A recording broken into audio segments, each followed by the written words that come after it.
Welcome to the third session of ATAL FTP on waste technology. We have with us Dr. Pushan Shah as a speaker for today's session. Dr. Pushan Shah is a certified air quality professional, is the principal air quality scientist, Environment Protection Authority, South Australia, and president of the Clean Air Society of Australia and New Zealand. Pushan sir has completed his Bachelor of Engineering in Chemical Engineering from the Maharaja Sayajirao University of Baroda in 2002 and completed his Master of Technology in Chemical Engineering in 2004 from Indian Institute of Technology, Roorkee, and received his PhD in Environmental Studies from Macquarie University in Sydney, Australia. As the EPA's principal air quality scientist, Pushan sir is responsible for monitoring and improving understanding of air pollution and its impact on South Australian community. He delivers authoritative advice to government agencies and private industries on how to avoid adverse air pollution impacts from industrial operations and developments. Pushan sir provides leadership and direction to the provision of information designed to contribute to the achievement of air quality strategic goals of the environmental pollution for air quality. He is responsible for interpretation of more complex environmental data, initiating reviews, developing integrated air science tools, managing project and engaging with community. He is also responsible for EPA's input to national program such as the National Clean Air Agreement through his role as a representative on National Air Quality Technical Advisor Group and Air Project Management Group. Now, I would like to request Dr. Pushan Sarsa to take the charge of this session. All right. Thank you. Thank you so much for that introduction. I really appreciate. What I'll do for the benefit of audience, I will start sharing my screen with my PowerPoint presentation. So just okay, I am unable to share. Okay. Okay, sir, there is a sharing tray on the top right side corner. You can directly share the screen from there. I can see the message that only meeting organizers and presenters can share. I am actually pressing the share button, but so can someone make me a presenter? So Okay, sir, wait a minute. Sure, no problem.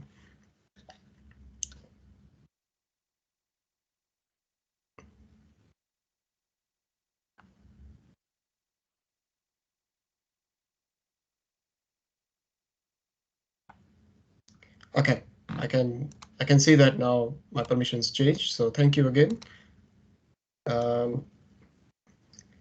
Now I will do a full screen mode. And I just want to confirm that, can anyone confirm that they can see my full screen mode slide? Yes, sir. Yes, sir. It is visible in full screen mode. Okay, thank you. So as I said, thank you again. That's a lovely introduction, and most importantly, thank you for giving me this opportunity to give this session, which is on environmental regulation, air pollution, as part of ATAL FDP, Faculty Development Program on Waste Technology. I'm employed by an organization called EPA, Environment Protection Authority, South Australia, just to give a bit of a understanding of how environment protection, air pollution control works in Australia. Just to briefly, EPA is the kind of equivalent of Central Pollution Control Board in India. So you can say CPCB or GPCB equivalent organization here in Australia. So I would like to start with acknowledgements. I'm really appreciative of AICTE and GEC Bharuch for including me in this wonderful FTP session. This is great. I'm really thankful to Dr. Naresh Vaghela and Dr. Naina Madam. Thank you so much for really inviting me and making me part of this wonderful journey that you guys are taking. Um, the patron of the program, Dr. S. Joshi, Principal, GEC Bharuch. Really thank you, sir, for allowing me to be here. ATAL Academy, this is again, thank you for this opportunity. This is a great initiative. It's wonderful to see this type of collaborative training programs are being done. And I would like to also acknowledge other distinguished guest speakers for this program. I've seen the entire program. It's a wonderful. All the topics are quite relevant, very important, and all the speakers are absolutely great in their own respective fields. So I really acknowledge them. I would like to acknowledge other faculty members who are present and everyone in the audience. Thank you for joining this session. I really appreciate it. So with that, I'm just going to cover this slide is basically covering what I'm going to talk today. So I'll start with the background. I'll talk about background air pollution. I'll talk about air pollution, specific air pollutants, or air quality, if you want to call it, and their standards, international, national. I'll talk about air quality or air pollution management. I'll also touch upon air quality policies and regulations. Then I'm thinking of breaking this session. We can have a quick question answer if you need or whatever. And then I'll go to case studies, which will be interesting in terms of how this the field of air pollution is applied in Australia, for example, and some particular case studies that will be beneficial for the audience. And of course, then at the end, we'll have a question answer session, I believe, and which we can open up for any discussion. I'm happy to take on any questions. Either I can give answer straight away, or I can take the question and probably get back to you via email or something. So the first slide, I thought it's very important, is to link the waste technology, which is the theme of this program, FTP program, and air pollution. How this topic relates to the scheme of waste management and waste technology. So I'm sure some of you, most of you would be familiar with, this is a diagram I have copied from US EPA website, United States Environmental Protection Agency. And this is a typical waste management hierarchy that any country or any jurisdictions in the world they apply when it comes to the waste management as a policy for approach. And it's an inverse triangle or inverse pyramid if you want to call it.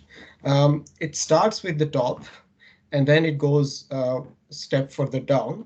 And the way you interpret this diagram is the top layer, or the top part, is the most preferred method for waste management. And then further down the pyramid or the triangle you go, they are called less preferable or the least preferred option. Of course, the first preference is always on source reduction, which is how do you design the processes and production plants that actually produces less waste or reduces the waste generation. Then, of course, comes idea of recycling. Can you recycle some of the products so that it doesn't get into waste? Then comes the options of recovering of energy. So that's where you have the options of thermal treatment or waste recovery, even incineration, all type of energy recovery, including things like pyrolysis, for example. That's all is covered in that energy recovery side of things. Then, of course, is the treatment. So your waste treatment plants and facilities that comes, and the last and least preferred option is to dispose your waste as it is. So the reason I'm bringing this here is I'm not going to talk about waste management, of course. I'm going to talk about air pollution. But the point I want to make is that the air pollution or the emissions are generated from any of these steps, whether it's a recycling, composting. So if there's an organic material, organic waste that gets composted, out in the open. Incineration, as I mentioned, even the landfill gas can be a source of emission itself. Wastewater treatment plant or even sewage treatment plant, they can be part of the problem for air pollution as well. Remember that air pollution can also include emissions such as odor, like smells, organic compounds that can come from any of the waste or liquid treatment. So it's just a first intro slide to break it down this subject a little bit into context of why air pollution is being is talked about in a series of sessions where most of the sessions are focused on waste technology. So why air pollution is important? Well, air pollution is a global issue. I think if not the most important issue, it is up there. So this is the infographic that is quite famous, available. This is the global burden of disease study done by Institute of Health. It's a global study done every few years. I believe the most recent data is also available. Data set is also available. But if you think about the risk factors, the number of risk factors that causes human deaths, air pollution is number 4. The number of amount of people die because of air pollution, whether it's an indoor air pollution or outdoor pollution, is up there, just behind high blood pressure, smoking, high blood sugar, and it's above things like obesity or alcohol use, as you can see in the list. So, of course, there are many other things here. Poor sanitation is also listed there. There are lots of things listed here, but air pollution is a killer. So I think that's something we have to keep it in mind when we are talking about or when we are learning about this subject. Further to that, this is another global map that provides the air pollution in the context in terms of how different air pollution issues are in different parts of the world. So this is a global map of PM2.5, which I'm going to talk about a bit more. What is PM2.5? But consider air PM2.5 is a significant air pollutant. It's a particulate matter or particle pollution. 2.5 is the size of the particle that they measure in the air. These are the rough concentrations collected from number of air quality monitoring stations operated worldwide, including India, China, Africa, and you can see there the darker the color, that means you have higher PM2.5 concentration in those parts of the world, and lighter the concentration, the air quality is better. Now, here's the thing. Just because the colors are looking lighter in the other parts of the world, including Australia, that doesn't mean that air pollution problems does not exist. They do, and they have their specific local issues, and I'll talk about that in my later part in my presentation. But here I want to focus I want you to focus on our part of the world, that is Asia, and in particular India. That it is when it is ranked in terms of the global map of air pollution problems, we are up there. So we have long journey ahead of us.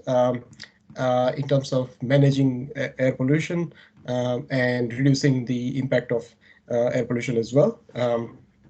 And some of the work that we all do in our day-to-day life as a faculty members, training our students, or as a researchers ourselves, we have a lot of things that we can significantly contribute towards. So rather than taking that as a threat, I think there are lots of opportunities as well, and which I'm going to talk about in my lecture today or in my session today.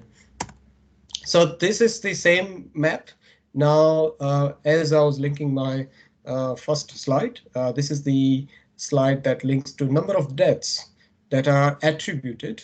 So this is not like direct deaths as such, but there's a way they calculate number of deaths due to air pollution issues. And that's also, you can see there is a fair distribution across the world. And of course, some of the darker colors are definitely in India and China. And of course, there are parts of the world where the data set is not available. But again, lighter the color, you can see that there are still, even though the pollution is low, there are still deaths attributable to the even though to those low level of air pollution. So in some words, what it means, and it's probably globally known now as well, is that air pollution is a problem at even at its lowest level. In other words, or in simple words, this means that there is no safe level for air pollution. You cannot say that if the concentration of your pollution is below this level, you're fine. Of course, you need those concentration reference guidelines, which I'm going to talk uh, for the purpose of regulations, but that doesn't ensure a complete safety. And that is the challenging world we live in for as far as air pollution goes. So what is air pollution? Air pollution comes from a variety of sources. This is a picture trying to show the problem in a nutshell, in terms of like where are the sources. So you can have human uh, man-made sources or human-made sources like industries, shipping, transport, that's your cars, vehicles, aircraft, and cities. They have their own emissions. But you can also have natural sources. So natural sources, some of the natural sources are biomass burning. So it could be anything that burns, like forest burn, wildfires. You might have seen in the news some countries have big forest fires. They would generate a lot of smoke. That's air pollution. Dust, that is dust from the open lands. That's kicked up by the wind. That can generate a lot of dust particles that are suspended in the air, and that is also air pollution. Ocean can have what we call sea salt or sea spray, which is also becomes a pollution, not on its own, but what happens is sea salt or the ocean spray combines with the other pollutants that are present in the air, and they become more toxic as they progress inland. What happens is air pollution is released as emissions, air pollutants, I should say, released as from the sources, and they go into the atmosphere. And there's a lot of thing happens in the atmosphere itself that contributes to the problem of air pollution. Some of the things that happens is, of course, the long range transport. So the wind would carry your pollutants away from the source to the far distance places. But also there will be some other chemical process that would occur. In the presence of sunlight, for example, we have particular chemical reactions that happens as a part of photochemistry, and that would generate secondary pollutants, we call it. So they are called secondary air pollutants. Your pollution that is released from the source is called primary air pollutants. And that together creates a whole range of air pollution issues. The air pollution in the air itself is a problem in terms of inhalation, but the other processes that also happen in the atmosphere, which is, say, for example, cloud formation and then rain would carry those air pollutants back to the Earth's surface in terms of deposition. We call wet deposition, and that will destroy lots of natural or even man-made structures and things like that. So not just the human effects, there are effects on the non-living things as well. So that's the overall air pollution, and I'm going to talk a bit more into specific things as we go in this session. I would like to show you this picture. This is a picture. It's one of my favorite picture. It's actually taken by somebody in China, and I was given this picture 6 or 7 years ago, and I like this picture, and I keep this picture in my presentation when it's possible. So this picture is actually shows a square, some kind of a city square in China, where it is a heavy smog or pollution, air pollution. So it's all the darker stuff is all air pollution. And they managed to keep this screen, live screen, or I don't know, maybe it's a live screen or whatever, on this square, where they show that if the air pollution was not there, what would have been the sky would look like. Literally, like some kind of system they worked it out, and based on the visibility, because air pollution affects the visibility as well, as you can imagine. So this blue sky is what would have been the sky if there was no air pollution in this city or in this part of the world. So that's the effect of air pollution has, that in the daylight, in the daytime, air pollution has, maybe there's a little bit of clouds as well, but in general, the air pollution has created such a dark shadow over the city. Now, when we say, so coming back to now some of the cleaner part of the world. So this picture is actually from Australia. Now, you think that what are the air pollution, how the air pollution can affect in Australia. So this is a suburb or town in Australia in the winter, where people are using wood burning in their house for heating. The atmosphere is cold. We need something to keep themselves warm, and they are burning wood, and they have chimneys sticking out from their houses. And you can see that when the poor practices are done for wood heating, you can see the smoke coming out of their houses, and you can imagine that when this kind of stuff happens, if the atmosphere is still, which is what happens in the winter, those smoke after a few hours can fill up the whole valley. And when you even walk in those suburbs, you can actually feel or smell the wood smoke, or sometimes you can even see the little bit of haze. So these are the what I call a localized air quality or air pollution issues that, although on a global map at a big picture level, you think that this part is clean or this part is great, you can still have the air pollution issues in those parts of the world. And again, in my case studies, I'll briefly touch upon some of that as well. Now, again, re-emphasizing the fact that I said earlier, that air pollution is not a simple problem. So here is another diagram, just a diagram which I have taken from, and I have provided a reference here on my slide. So this diagram shows the link of different sources. So on your left, you can see there are lots of different types of sources listed here. So fugitive dust, as I was talking about, is the dust, general dust that gets raised through wind. Mobile sources are here. What we mean by mobile sources are things like motor vehicles or trucks or buses, which are remaining mobile, I guess, on the road. Biomass burning, so that could be anything, wood burning, forestry burning, and there's stationary sources. So stationary sources are your industries, your chimneys, your factories, and of course then you have your natural sources as well here. The type of pollutants that are released from all these different sources is PM2.5 or PM10, so that's particulate matter or particle pollution. Ultrafine particles, so that's really small tiny particles like in micrometer or nanometer size. Nitrogen oxides of nitrogen, so nitrogen oxide, nitrogen dioxide, sulfur dioxide, reduced sulfur, VOC, so that's your volatile organic compounds or hazardous air pollutants, as we call it, like benzene, toluene, xylene, ethylene, ethyl benzene, carbon monoxide, ammonia, and of course greenhouse gases as well, carbon dioxide and other greenhouse gases, and mercury.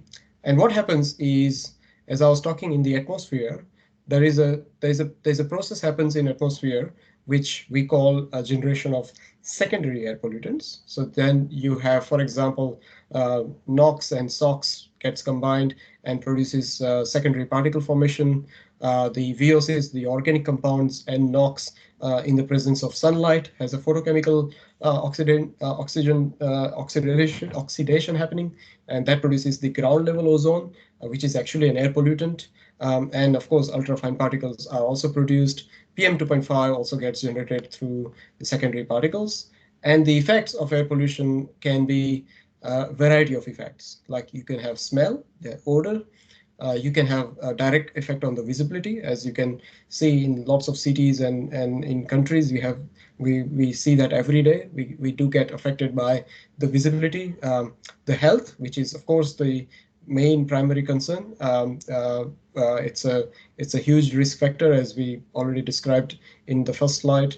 Material damage, plant and crop damage, and of course the very big global issues like climate change and other ecosystem damages.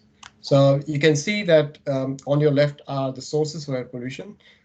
In between is the air pollution or air quality, air pollutants, and on your right you have the various effects. So it's a very complex, and you can see those lines in between. They represent how complex these relationships play in the whole scheme of things, right from the sources to their effects.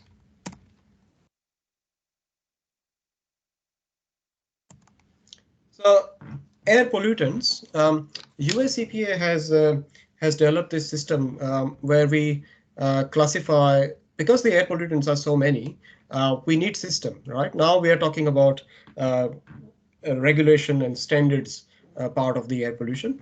So because of so many air pollutants, you need some system of classification. So US EPA classification classifies, there are 6 criteria pollutants. So these are your general air pollutants that you will find across the board anywhere in the world where you talk about national air quality standards. And these are, and it comes from 1960s or 70s.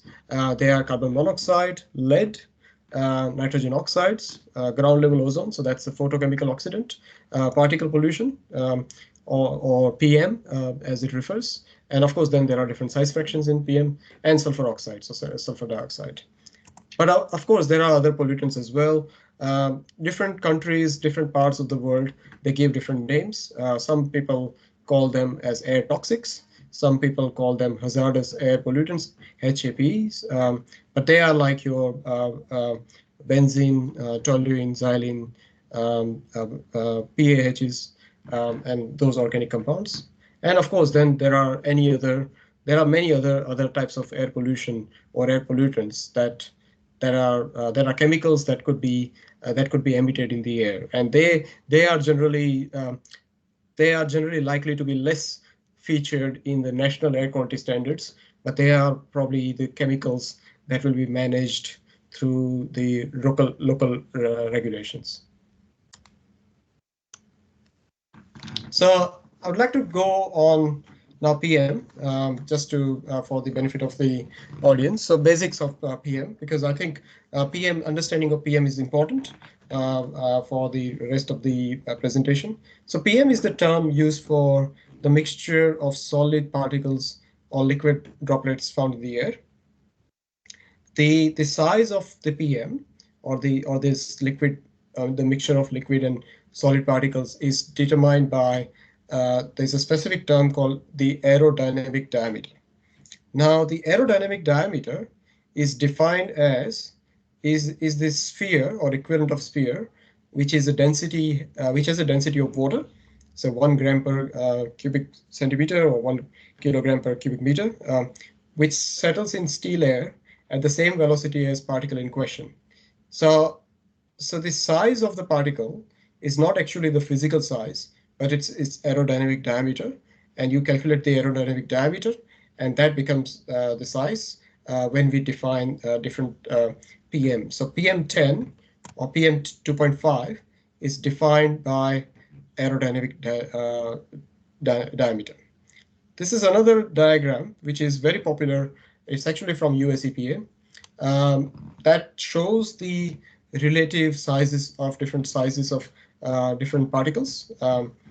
This gray line that you see is a typical human hair, and this has a size fraction of 50 to 70 micron. The blue dots here are your PM10, so that's the 10 micrometer or less. And they can be either your dust, mold, pollen, that type of particles. This is a beach sand, another uh, uh, uh, for the reference, like in terms of understanding the size. And within these blue dots, that's the 1/4 of those blue dots are called PM2.5. So they are really your small, very small particles. And generally, PM2.5 particles are the particles that are generated by typically fuel combustion, whether it's a liquid fuel or solid fuel like coal or wood. But also they are the size fraction which is generated in the atmosphere by secondary chemicals, chemical reactions. I mean, so these are the size range. That's the tiny, very tiny, and they are the biggest threat to our human health. How? I'm going to show you very quickly in the next slide. Before that, this is another slide showing different size fractions again, starting from human hair. So PM10 is here, the dust particle, which is in the middle, and you have different biological particles. White blood cell, for example, is about 25 micron. But then further down, you have PM2.5, which is here. Uh, and then you have different other size of particles, bacteria, wood fire smoke, coronavirus. That's the latest thing that we have people have added. That's the size fraction of coronavirus, individual virus, and then other different types of virus. So you can see that 2.5 or that size range gets into the size particle which are part of our bloodstream, and that is the sort of the point this slide tries to make, that PM2.5 and in particular wood smoke or wildfire smoke, you can see it's actually even further down, which is zero point 0.4 to zero point 0.7 micrometers. So that's the size of the smoke that you see when something is burning, or PM2.5 when you are seeing those big pollution coming out of the chimney, from the stack of some of these industries. So that's the size range we are talking here. So how does it affect in your body? So particle size, like I said, size does matter. So 30 to 10 micron is a visual pollution. So you would see them probably from naked eyes.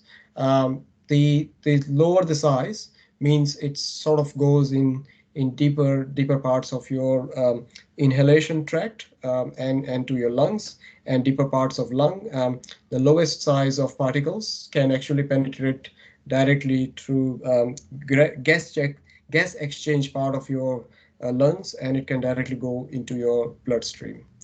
So that's the way those particles, and in particularly particles coming out of the toxic processes, or the processes that generate toxic chemicals in that size range, can affect your human health.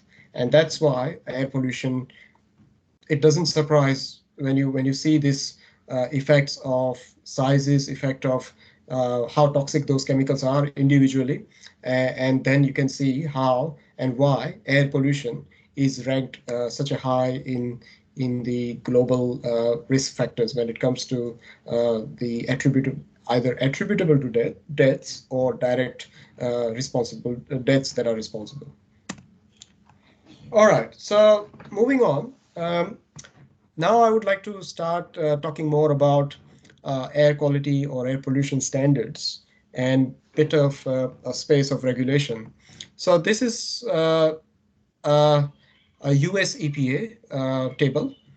This is the US EPA NAAQS, National Ambient Air Quality Standards. And again, these are, I have listed only those 6 criteria pollutants here. What I want to start focusing on is the left column, which has the name of the chemicals or the pollutants.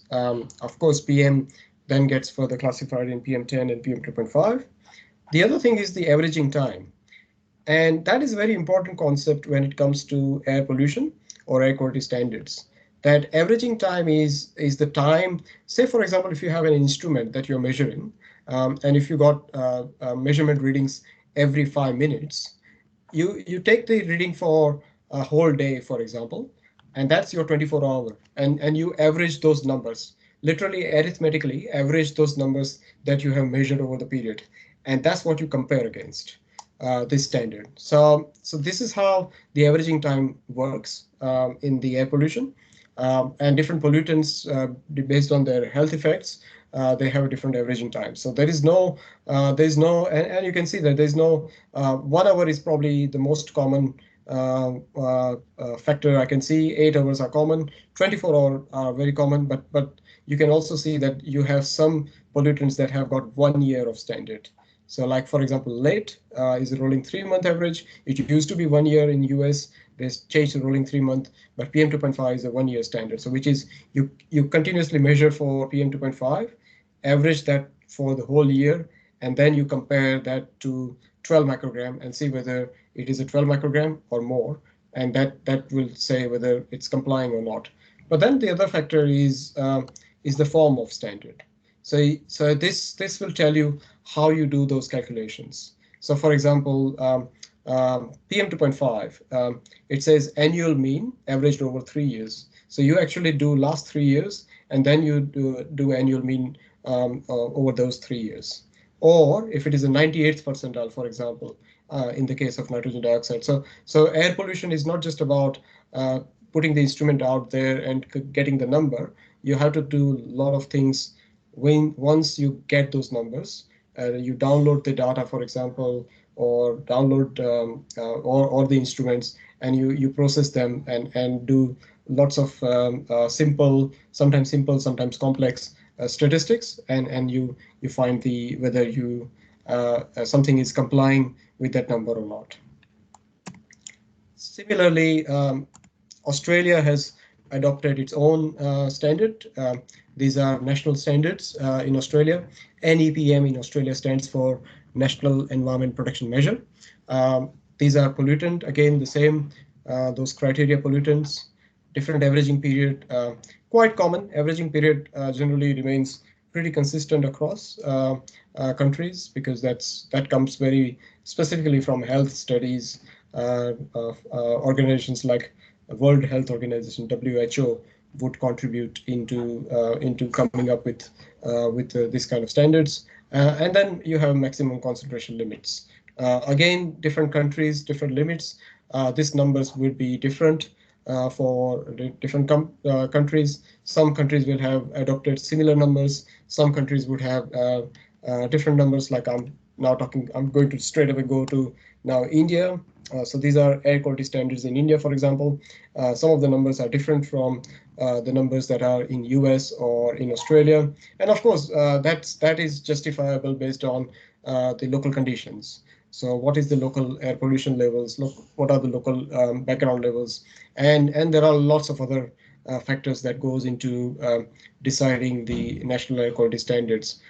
They even look at big economic studies, like, for example, if India has to achieve, say, for example, India wants to drop 60 microgram per meter cube as PM10 to 50 microgram per meter cube, they would do lots of studies to understand the global, like the whole countrywide impact on what is the economic impact of reducing the air pollution standard. Because reducing air pollution standard means you will have to suddenly talk about different air pollution control technologies for industries, different standards for other things like fuel quality, and so many things. So you will have to, generally these standards are designed at what we call a balance point of how much economic cost it's going to put on the system and what is the health benefit it's going to get. And then comes a sweet point of optimization, and that's where the standards are designed. Because, as I said in the earlier slides, air pollution, there is no safe threshold. And that is the funny thing, that even though there are air quality standards, you cannot say that if the air quality levels are below this number, or say if the air qualities are meeting the standards, you can comply with that. Uh, I think I'm hearing someone's microphone.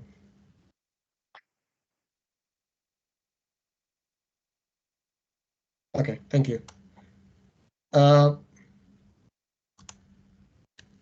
So moving from that, so these are national standards, so that are set at a country level.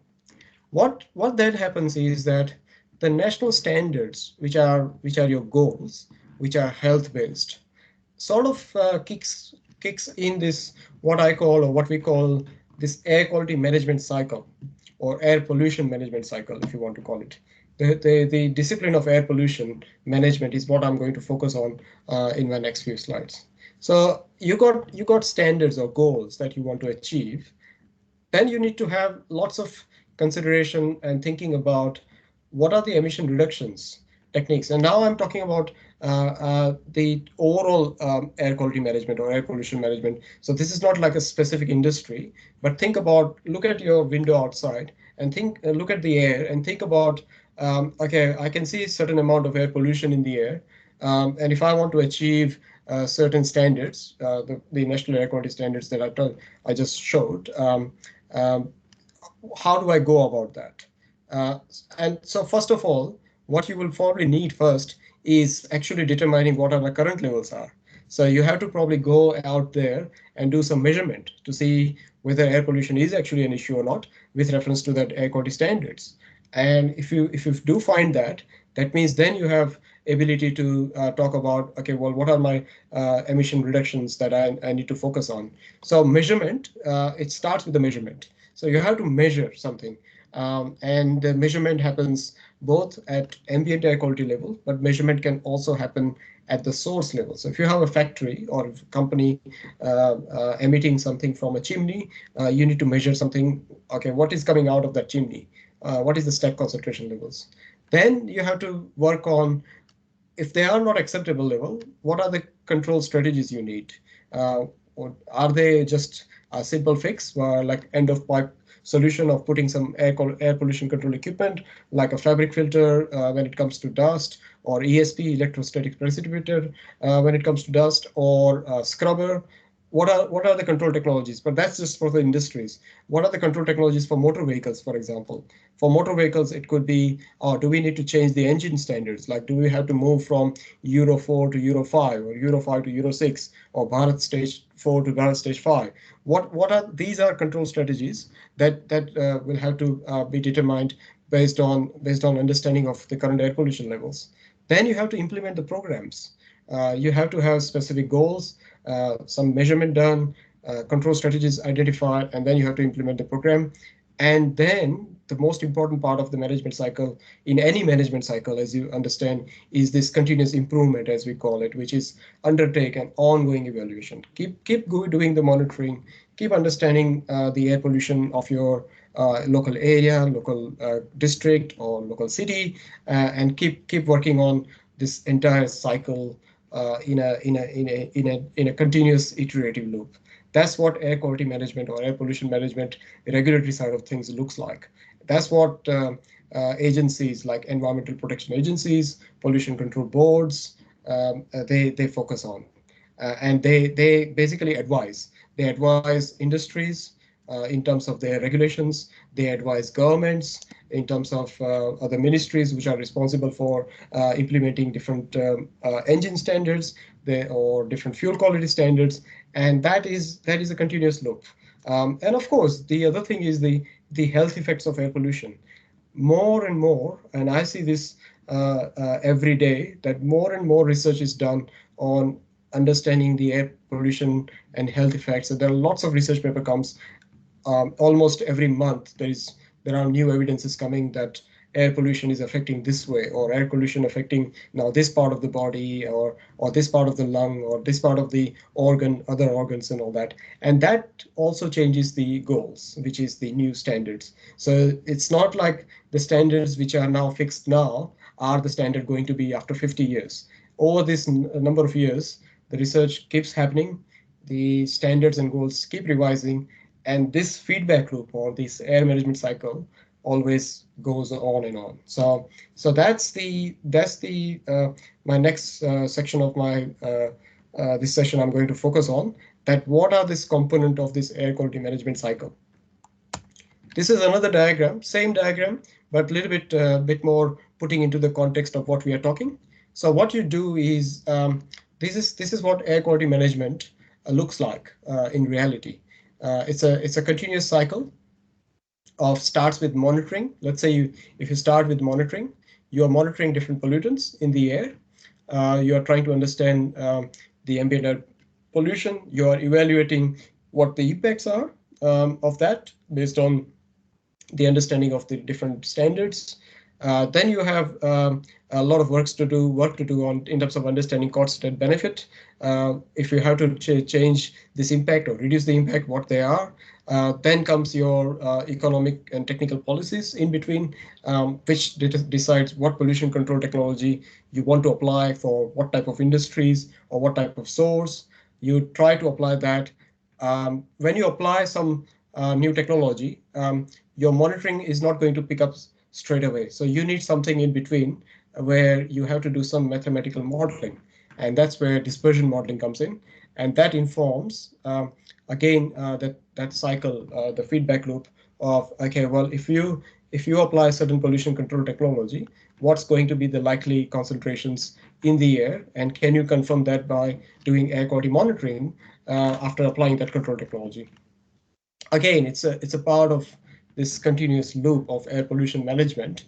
And the interesting thing is that as a specialist, as a subject, you can cover any of this aspect in your subjects, in your lectures, and you can talk about that, and you can pretty much develop like a pretty nice course on an elective subject if you want around all these subjects.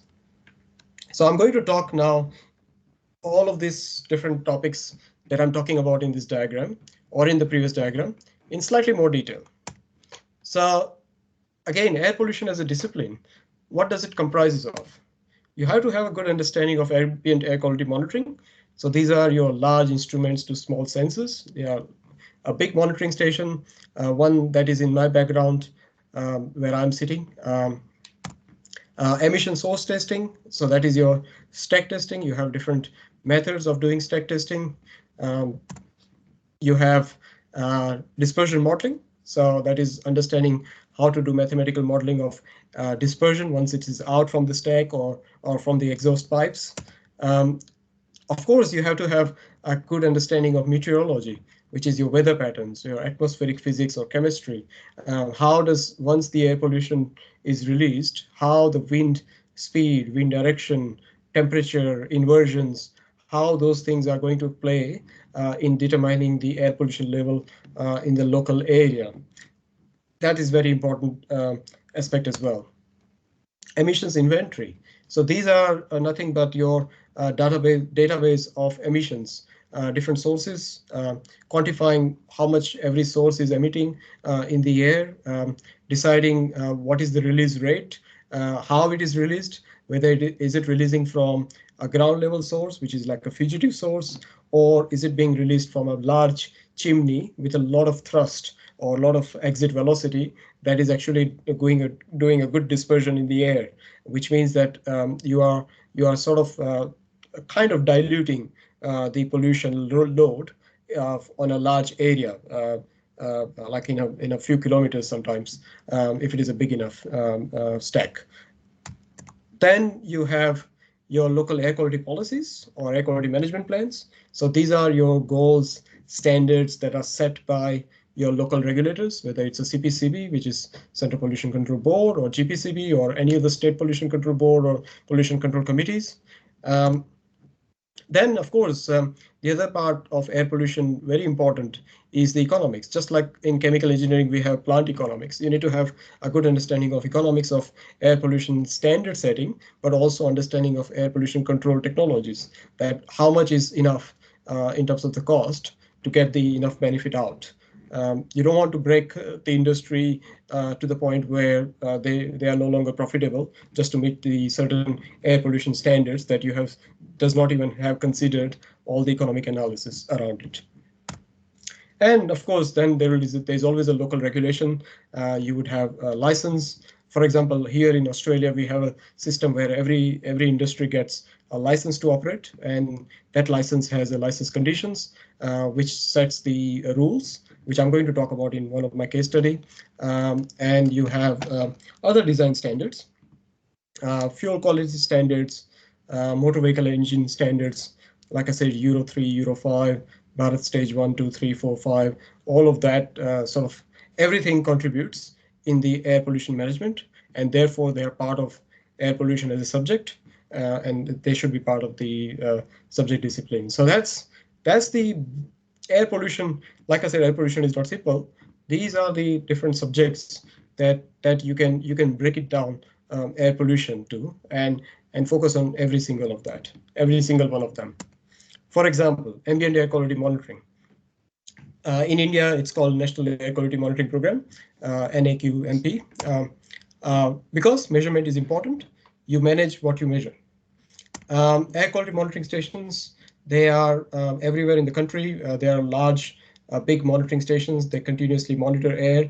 They run 24/7. They're a little bit like there's a vacuum pump basically inside. They suck air continuously, and they go through the series of instruments, and they measure different air pollution. And what we have is they are expensive, and that's why there are very few of them. Not every place or every street can afford an air quality monitoring station, but still they are very important because they give you that, as we remember that air quality management cycle, they are a critical component of your feedback loop of how you're managing your air pollution and what is the effect and result of having on air pollution in general in the air. The air quality monitoring instruments, the great thing is that they have the ability to produce live air quality monitoring data set, and that's very common. Pretty much in all countries, we see that air quality measurement happens, and the data set that comes from the instrument is straight away displayed on various websites, what we call in the form of AQI, air quality index. Air quality index is calculated as a concentration of air pollutant, the air pollutants that I spoke earlier, whether it's a PM, particulate matter, nitrogen dioxide, whatever. You measure that pollutant and you compare that pollutant level with reference to its standard. So if it is a PM10, whatever the standard is, you compare that and divide that by the reference standard, and it will give you like a percentage factor that will give you the index. So that way, the index value is dimensionless. It's just a number. It's just a comparative number that this pollutant is this much percentage against the reference standard. And that's a useful tool for rating air quality. So for example, as I was talking about, this is a typical how a monitoring station would look like. It's a big shade, and there are lots of equipments. There are a lot of equipment inside the shade, but there's a lot of machinery that goes outside as well for sample intake, etc. So you need an access there as well for continuous checking and calibration and maintenance, etc. And this is the India's air quality index categories that I have managed to get across access to. So you can see that AQI, air quality index, gets rated based on the percentage with respect to the standard. Once it reaches the 100%, which is up to the standard, you classify, you grade them either good or satisfactory, and then starts the problem category, which is moderate, poor, very poor, and severe. And they are basically designed based on the health effects it can cause on your system. These health effects are very, very important for sensitive population or sensitive people in our population. That could be people with some health effects already, underlying effects like asthma, but it could be elderly people, it could be kids, or any other disease that people might have. Air pollution does affect differently to different people, and that is a very key thing why air quality rating or air pollution rating is important. so that people can make informed choices. So I took this screenshot from CPCB website. This is our National Air Quality Index. So this is a website anyone can log into. You can select the state. So I selected Gujarat. You can select your nearby city. I chose Ankleshwar. By the way, just for the audience, I grew up in Ankleshwar, so just chose Ankleshwar. GIDC Ankleshwar. I put GIDC Ankleshwar. This was yesterday, I think. I took the screenshot, and you can see that different pollutants are measured over the last 24 hours or more, and they've been rated based on their concentration. And you can see the beautiful thing about air index is that you don't have to then worry about what's the unit, whether I'm measuring in ppm or whether I'm measuring in microgram per cubic meter. Well, you're just doing an index, so you just are looking at the relative number compared to standard. So 249 is what I found at that time, which is rated as poor in that AQI category. But you can see that it's a composite. AQI overall is a composite number because you can see there are some green here as well. For nitrogen dioxide, the colors are green, so that means it's good. For sulfur dioxide, it's between good and yellow, whereas PM10 is yellow. In case of PM2.5, it changes from orange to red. So and it changes from hour to hour as well as the day progresses, as maybe the wind directions are changing or more pollution is coming. You can see that that is changing as well. So this is a nice way of displaying what's the current status of air quality is. So monitoring, air quality monitoring is very important. The other way you can do air quality data presentation is if you have a air quality monitoring done over a number of years and sometimes decades. So here I have produced a very quick graph of PM10 air quality levels in Australia, in different cities of Australia. Adelaide, there are monitoring stations in Sydney, in Melbourne, and different part of Australia, and compared that with the national air quality standard. And you can see that even in Australia, occasionally, and I'm talking about this annual average, occasionally they do go above national average, and so that there are local air quality issues, and we know that they are affected by the weather patterns, they are affected by the local sources, and they go up and down every year. So, but the point is that you need to have a large long-term monitoring to be able to do this analysis. Okay, well, how the air quality is changing over the years. So you know whether any policy intervention or any control technology or anything that you adopted as a regulation, or even a new regulation altogether, you decided to introduce a new regulation. How does it affect unless you don't have a long-term monitoring? It's very difficult to assess the success of your regulations. The other thing air quality in the air quality discipline monitoring we do is lots of data analysis. So this is the windrows diagram. So generally air quality monitoring stations will be fitted with the weather station as well. So we will be collecting wind speed and wind direction to look at where the winds are blowing from. So typically you look at this is a windrows diagram. The way you look at the windrows diagram is the center point of the windrows is where your monitoring station is. Your circles are different directions, so north, south, east, west, and your circles from the center going forward is the percentage frequency. So that's the frequency of wind coming from. Say, for example, this one is southeast, where my cursor is. That much amount of wind speed and that much amount of frequency in a year, the wind is blowing from that direction. And that's a very useful information when you think about air quality measurement, because what you can do is you can play with this meteorology or weather data set and produce what we call pollution rows or polo plot, where you can combine PM10, for example, if you have measured here in this location, you can combine wind speed, wind direction, and PM10 statistically, and you can produce of understanding of where the PM10 is coming from. So for example, this is a polar plot which takes into account a PM10 measurement and wind speed and wind direction simultaneously.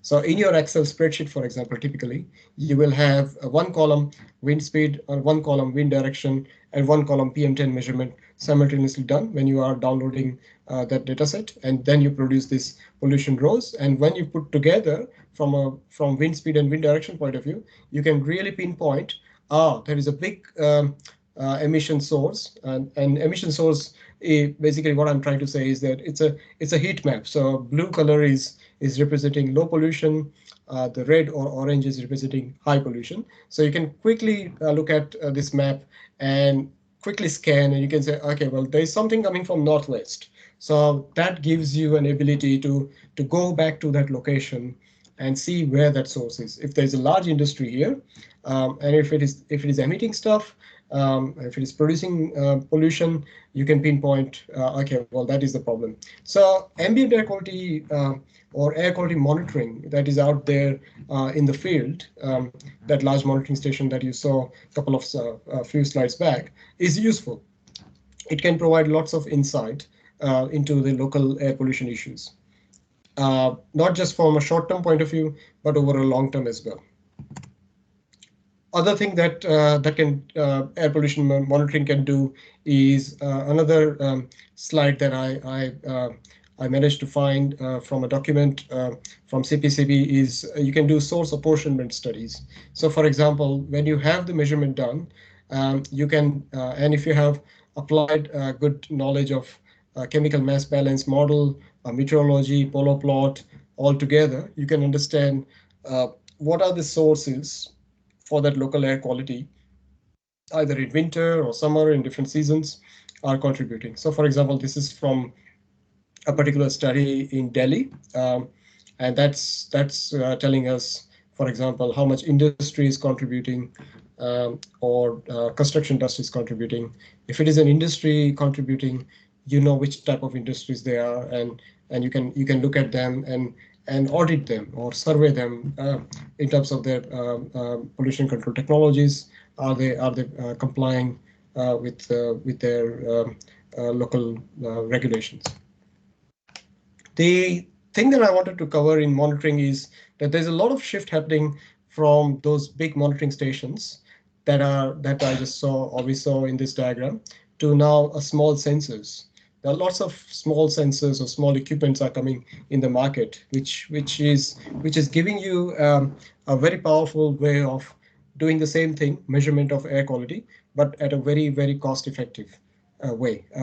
So in the good old days, those big monitoring stations were generally either big industry or government used to afford, or big research organizations like US EPA or that kind of stuff used to happen. Now, smaller industries, consultants.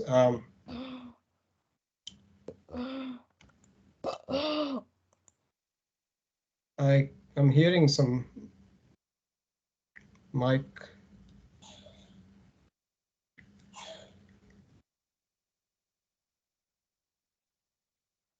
Is everyone can hear me? Okay. Yes, sir. Okay. Thank you. Yes. Thank Yes, you. sir. Thank you. Yes, you are audible. Thank you. Thank you. So for example, the current approach or the older approach is about using air quality monitoring using the large stations. The sensor technology is allowing this now, this same measurement technology, or sorry, not measurement technology, but same value of collecting monitoring data to individuals and communities and smaller organizations. The beautiful thing about doing the same thing with the smaller sensor technology is that you can put lots of them. The monitoring stations are expensive. You can only afford maybe one in one city or a few in one city. With the smaller sensors, you can put more, much more.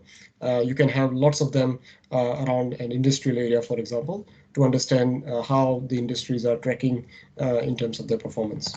So again, I took some examples for India. This is a study that is being done in Mumbai, I think. These are the sensor box they can deploy on like a light pole instead of those large monitoring stations. And you can put lots of them in the city, and you can start continuously generating this data set, producing on the website, or you can have things like this kind of a personal air quality monitor where you can put it in your house or in your community or in your society and look at what's the air pollution levels are. So these are great advancements. These are fantastic advancements in the measurement field, and they are absolutely great for education and awareness. So, for example, a university or college can buy this one or two of these instruments, put it in the campus, and check what the air pollution is, and do some fun data analysis with it. Produce some nice little projects where how is the daytime pollution looking versus nighttime pollution looking, how is the winter pollution looking versus summer pollution looking just in your campus or just in your area, how is the campus movement, if there is any construction happening in campus, how is that affecting the air pollution. So there are some really good advantage of this sensor-based monitors. And of course, if you are talking to a measurement scientist, they would always say, be careful with the accuracy of these instruments. And of course, you have to be mindful of that. You are doing a measurement using a cheaper instrument, not a reference standard equipment. So there is some understanding needs to be applied in terms of the accuracy of this instrument as well. Now I will go to the source testing. So stack testing. So one is the looking at air pollution by measuring in the air or in the atmosphere anywhere outside of the industry. And then the other aspect of measurement is directly at the source. So let's say, for example, there's a stack emitting pollution, and what you do there is there are a variety of instruments, but this is probably one of them, or typical of them. Is these are the type of instruments you go at a different. I mean, different industrial factory will have a different setups. There will be always a point where you can do stack testing. Generally, it will be not very high. It will be somewhere closer to the ground, where you will have a sample collection point where you can insert what we call the sample probe and do some measurement. Of course, this is a very specialized field. You will have to have a very specific trainings done on how to even operate these instruments. They are complex instruments, but point is that you can actually do a measurement and determine what is the concentration of an air pollutant that you are interested in that stack, or what is coming out of the stack, which will help you to do lots of things. And I'll cover that in next couple of slides, what those things are. So, for example, first of all, the first and foremost thing is there are lots of regulations when it comes to air pollution. They apply to the stack concentration.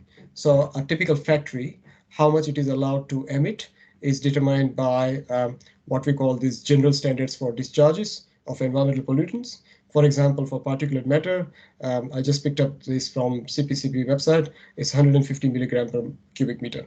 So that's the measurement. It will tell you whether that factory is complying with that number or not. If it is not complying, that means there is something wrong in terms of the air pollution control equipments that are installed, or there's something wrong in the entire process that will help them investigate and apply whatever the correction needs to be applied. Or you can have a very specific industry-based standards as well. So if you go further down on your local regulations, like in CPCB, for example, if you are an operator of cement plant with a rotary kiln, you would have a specific standards for that type of industry, which you can do the measurement using those stack concentration and see whether it's complying with the local regulation or not. There are other ways of local regulation as well. There are some parts where a factory or plant has been given a specific minimum stack height for certain type of pollutants, but also there are other ways of deciding the discharges, which is based on the load of a product. So how much a pollution is allowed to be emitted per per certain ton or kilogram of the product. So there are a variety of ways of which you have that, but ultimately it comes down to all these standards, whether it's a air quality standard outside of your factory or in the ambient environment or in the air or inside the factory in the stack, are there, but you need the measurement. And these are the type of measurement techniques you need to have, and you have to do that. So again, coming back to the point of subject, you can see that how the air pollution subject keeps getting deeper and deeper in terms of its complexity. And depending on which topic you choose or which topic you focus, you can go much deeper and deeper. Like this stack concentration. In Australia, there is a 7-day training course on just doing the stack concentration if you want to get trained in doing the stack concentration measurements. So you can see that it's the more deep you go, you can come up with those complexity of the subject. Now, emissions inventory. I briefly mentioned that the emissions inventory is the database of knowing how much pollution is releasing from different sources. That is a very powerful tool, because if you have that database, you can do what we call this risk management emission mapping. You can look at the map of your city or local area and pinpoint where my major pollution sources are, if you have a good handle or good understanding of emission inventory. You can use the emission inventory data set in the modeling softwares. There are softwares packages available where you can apply the inventory, and you can do short-term and long-term modeling to understand what is the impact of different pollution sources are in my local area. Or if nothing, you can come up with a monitoring plan. So if you want to put monitoring stations, if there is a geographical area that is presented to you fresh, like, okay, well, this is a new area. There are some industries in say western part of that town, and there are residents on say eastern side of the town or northern part of town, and there's a river running on the south of the town. Okay, well, how do you come up with a monitoring program? If you have emission inventory, you can look at the different sources where they're present, how much they are emitting, and look at different factors like what's the local wind patterns, and you can actually develop a monitoring plan where you can say, all right, I will put the monitoring station here and do the monitoring for next 2 or 3 years, or 2 months or 1 month, whatever, and we decide what the air pollution levels are. Ultimately, what it does is it sort of empowers you to do what if analysis, like running different scenarios. That's the beautiful thing about modeling. The modeling is there's a reality which is emissions. There's another reality which is ambient air. But in between, the simulation and modeling tool or software package gives you that ability to do some scenarios. You can do the predicting, and you can use that as a planning tool.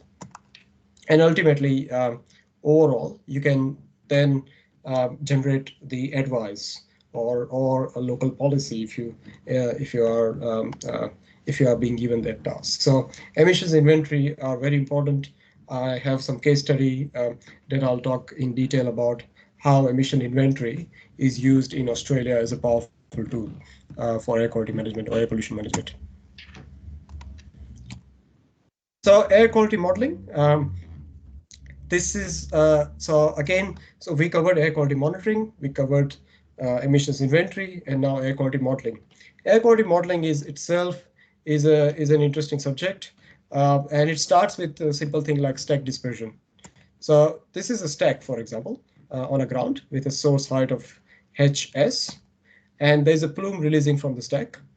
And of course, the central line of the plume, because it's in the air, it has gone like that, and there's a reason why it has gone up and slided down because of the weather, local weather conditions, wind, etc. But the central line of the plume and the ground level is called effective plume height. And the way stack dispersion modeling works is you solve this mathematical equation, which is typically solved by a Gaussian dispersion model. And that helps you decide what we call this delta H, which is which is the plume rise. And that is decided by things like when the stack is discharging pollution, you have certain exit velocity of that pollution coming from the plant.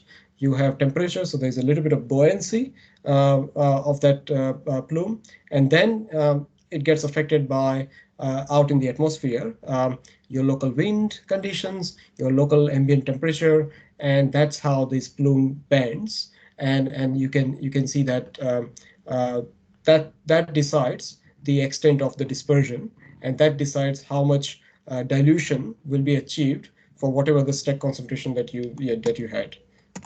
In other words, again, same diagram, just a little bit more explaining that you would have a stack discharge, discharging pollutants in the air.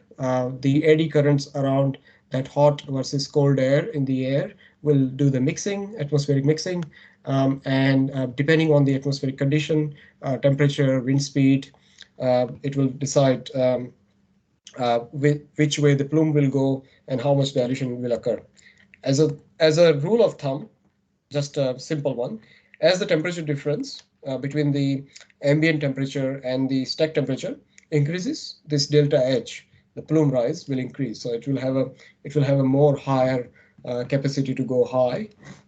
As the wind speed increases, delta H will decrease. So if the winds are strongly blowing towards whichever direction, that plume will show a little bit of bending. And as the exit velocity, which is the velocity at which the plume is raised, and of course, depending on other factors, but generally we find that exit velocity do have a bit of an effect, which increases the plume rise. So there are chances that a modeling would predict that this is what going to happen. There are local regulations which will say, no, you need to increase your stack exit velocity by such and such because we want to ensure that a certain level of dilution is achieved by that particular stack, because you can't just change the stack height once it's built straight away. Although in some smaller plants, that's also an option that you can actually literally physically put a higher stack or extra increase the stack height. So air quality modeling as a subject discipline is you have emission, and I'm classifying here emissions as controlled emissions and uncontrolled emissions, because control emissions are your factories where you got air pollution control devices, and you know how much it's being released because you have done stack concentration measurement. Your uncontrolled emissions are anything that is not being properly engineered or controlled, like say, for example, burning in open, or sometimes even motor vehicles. You don't even know, because different motor vehicles, even though you have different engine standards, fuel standards, will have its own different variation when it comes to the emission release. And ultimately, there is an air quality out there, which we all enjoy. And we call them as a receptor, which is whether we as humans or something like a plants or some building or structure.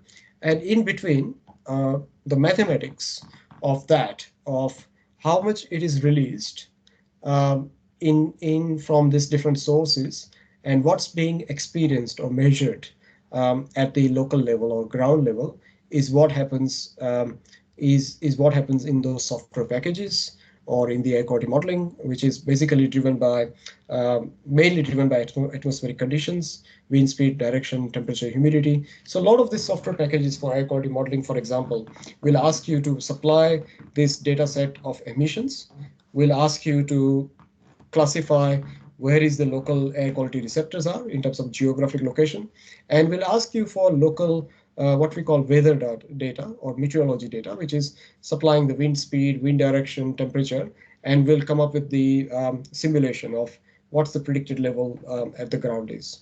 And that is the subject discipline on its own. There are lots of software packages available. US EPA website has it. There are some very popular one that globally used. One particular one that comes in my mind is CalPUF. It's a Californian Puff model, which was developed in US. There's another software that comes in my mind. It's called Air Mode. That's becoming very popular as well. So these are air quality pollution or air pollution modeling simulation software packages. They are useful, and they are important because remember that the emissions, which are measured in milligram per cubic meter, and ultimately they get converted into what we call mass emission rate, which is kilogram per hour, and the air quality gets measured in microgram per cubic meter or ppm. It's and the weather pattern plays the role in how much and how it's going to get diluted in the atmosphere. So before I start talking about those case studies that I was talking about, I would like to pay attention to now air pollution, as we spoke about different facets of air pollution.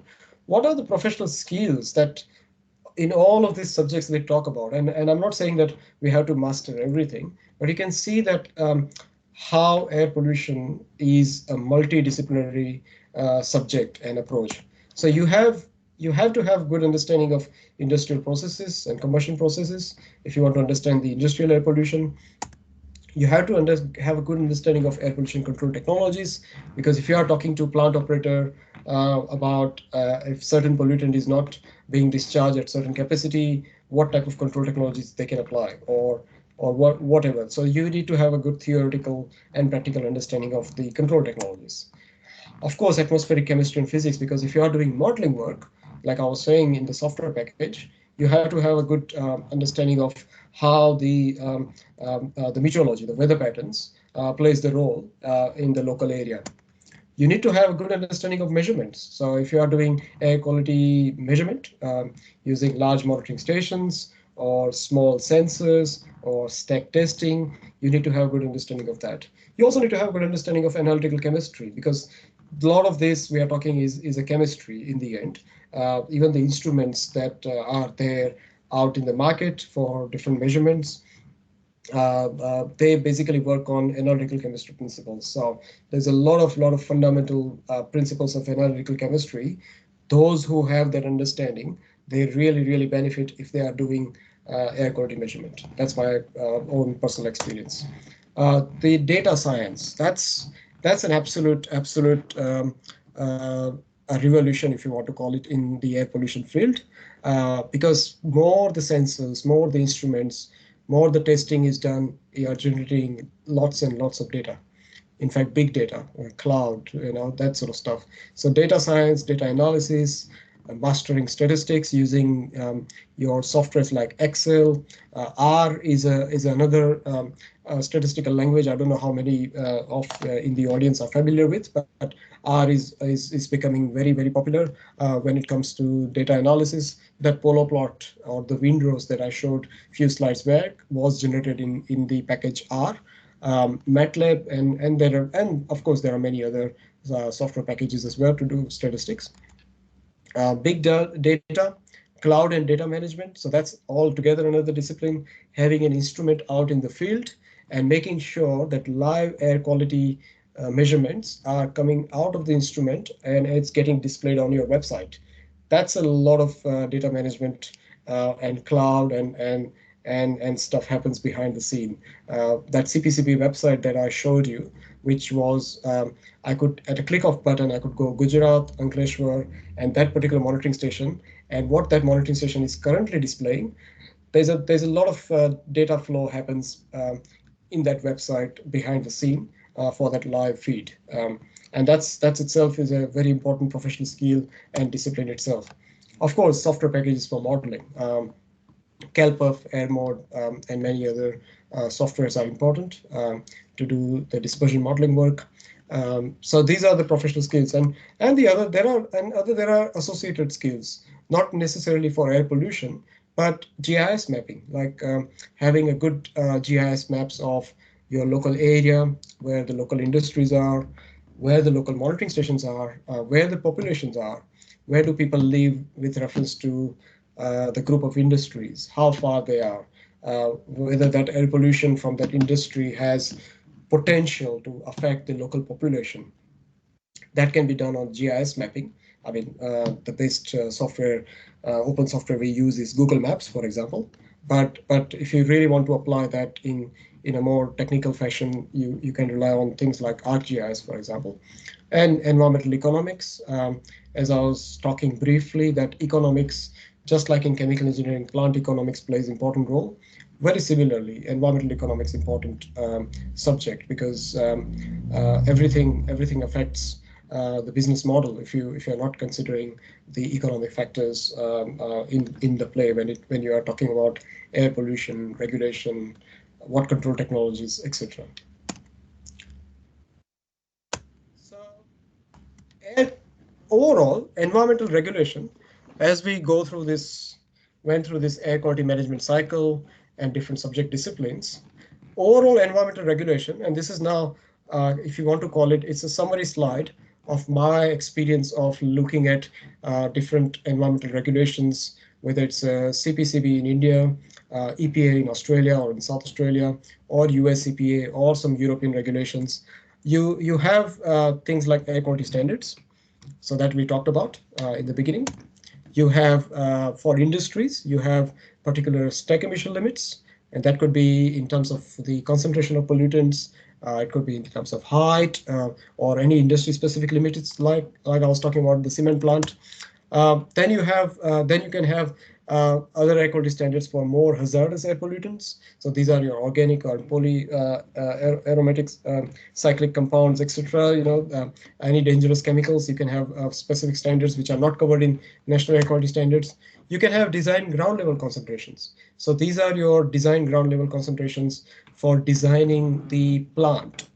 In terms of how much the stack height should be if there is no height regulation, what pollution control technology should be, because you can specifically look at that particular chemical that being discharged by that industry, and you can have a local regulation of that particular chemical of what is the acceptable standard, and then you can design your plant through that. Of course, air pollution control technologies. There are some places and countries where you have regulation on minimum requirement of air pollution control technologies. They come with different names. So in some countries, for example, they call best practice standards. So it's like for particular industries, they dictate that if you are running a cement plant, you have to have a bag house, for example. Or if you are running this plant, you have to have this pollution control technology. So regulations can come in that form as well. Of course, ambient air quality monitoring. So therefore, there could be a requirement of doing monitoring. There are some industries where monitoring is part of the requirement for their local regulation. They have to do air quality monitoring around their industry to look at how they're affecting their local air quality. Air pollution modeling, of course, that is a key as well. When you are putting a new proposal, for example, a new development, the factory is not even built. So how are you going to predict what is going to be an air pollution for a factory that's not even built? Or the waste technology that you designed, and you want to understand how much air pollution it's being generating, and you want to do some simulation and prediction of that. So air pollution modeling requirements are also part of the local regulations. And of course, there are various and many other examples where you could have local regulations. You could have industry-specific guidelines. You could have SOPs. There are varieties of names under which all these local regulations can come. Regulations, policies, guidelines.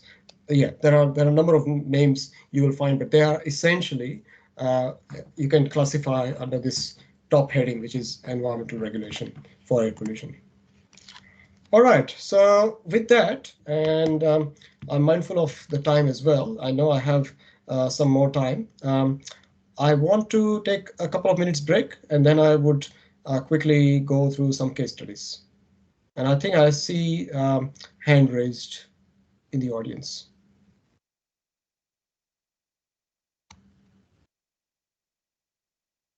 Is that the hand raised to ask a question, or?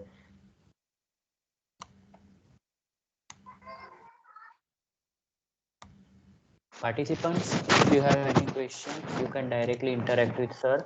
Especially those who have raised their hands, you can ask your questions. Hello. Yes. Sir, whatever standards which is you have shown, like in a national environmental standard, these Mhm. standards are remains same forever, or it is changing by time to time. Good question. Yes, they do remain same for a while, but they keep changing over time. So we're talking about over time, not like year to year, but over time means 10, 15, 20 years, because you need to have enough space or time gap for more new evidence and research emerging to understand that what is the effect of this pollution, or what effect is the current pollution levels are. Also, you need a longer time to collect enough data for monitoring pollution, understanding its health effect. And there are lots of health studies worldwide, specifically World Health Organization, WHO would keep an eye on. They will do a literature review. They will keep doing literature review every say 10 years, 15 years, to see what are the new evidence emerging, and do they need to revise the standards.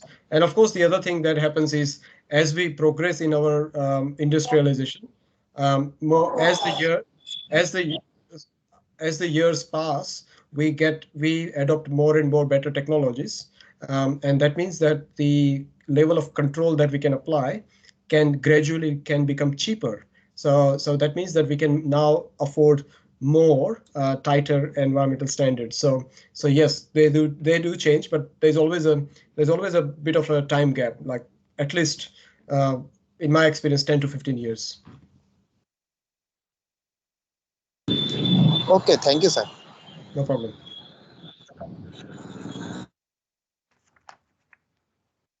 Hello.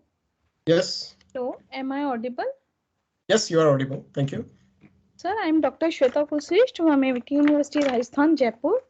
Okay. Sir, Hello, Shweta. what you delivered, that is monitoring air pollution, effects of air pollution, and management plans.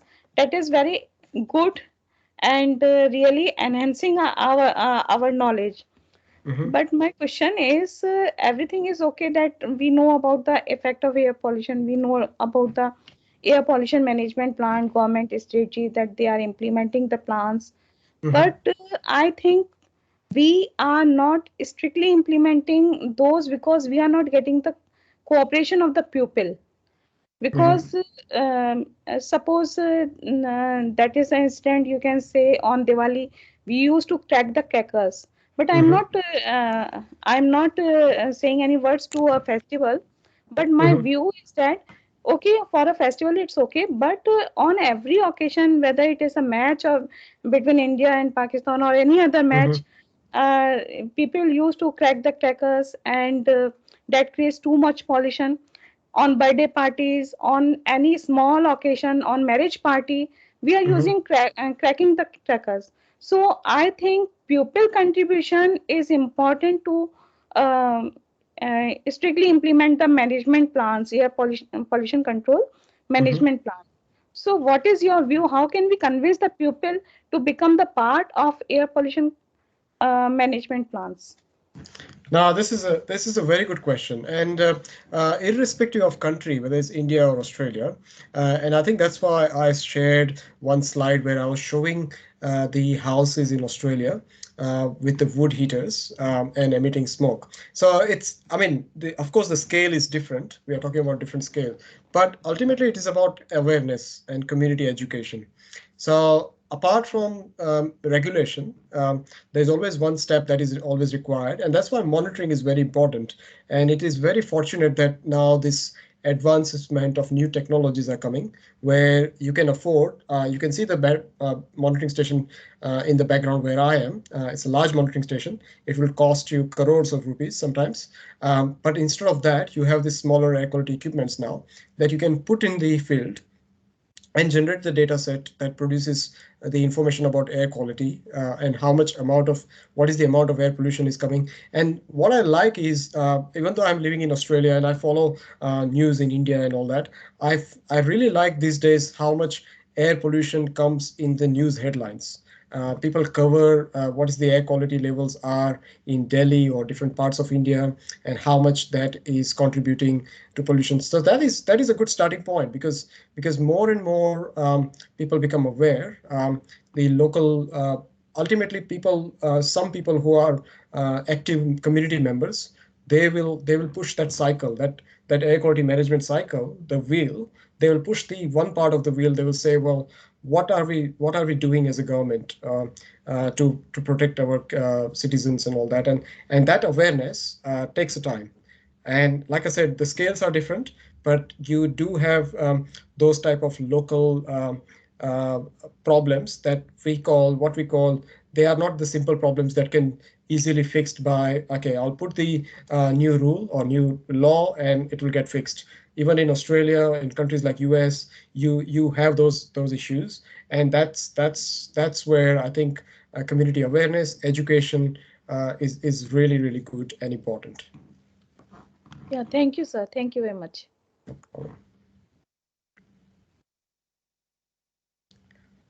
All right. If there's no further question, let me now proceed to my second part of the this session, which I'll quickly run through, and then of course we'll have another question and answer session at the end, I understand. So going back to my slides. So I'm going to quickly show you, and this is not going to take a lot of time, but I have developed a few case studies to tell you some stories in terms of case studies. So one slide is air quality regulation in South Australia, where I am. South Australia is one state within a country, Australia. The capital of it is Adelaide, which is where I'm located. So, and you can see the reason I'm putting this is that the air pollution regulations is a journey. Every country, every other part of the world, just like in India, we have gone through lots of problems in the past. So even South Australia or Australia, in that initial maps used to look very clean and green and nice and clean. It wasn't the case when it was back in 60s and 70s. So history of air pollution regulation, for example, in South Australia, started in the 70s.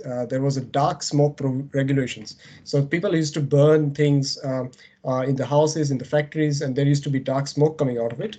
And basically the regulations were, in those days, it was not the measurement using instruments. It was based on the color of that smoke. If it was a black smoke, they would grade the colors from white, gray to black, and they would regulate that. So that's how air pollution regulations all started.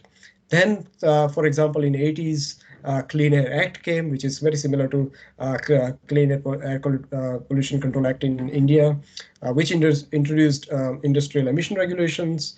There was a backyard burning used to happen in this part of the world. So like our firecrackers in India, people used to burn their rubbish in their own homes, because the homes are large. You have a big properties and all that, but they used to burn that. So there was a banning of backyard burning came in mid 80s. Then there was a formal Environment Protection Act introduced, 1993, which established the agency where I'm working, which is EPA, Environment Protection Authority, and that introduced what we call now a modern approaches of air quality policy, 1994, policy for burning, policy for motor vehicle fuel quality in 2002, etc. So you can see that every country, every jurisdiction in the world goes through this cycle, and you can see the year gap. Every 10, 15 years, there is more advancement, whether it's new knowledge or more research work is done, and then they get pushed into a newer type of regulation.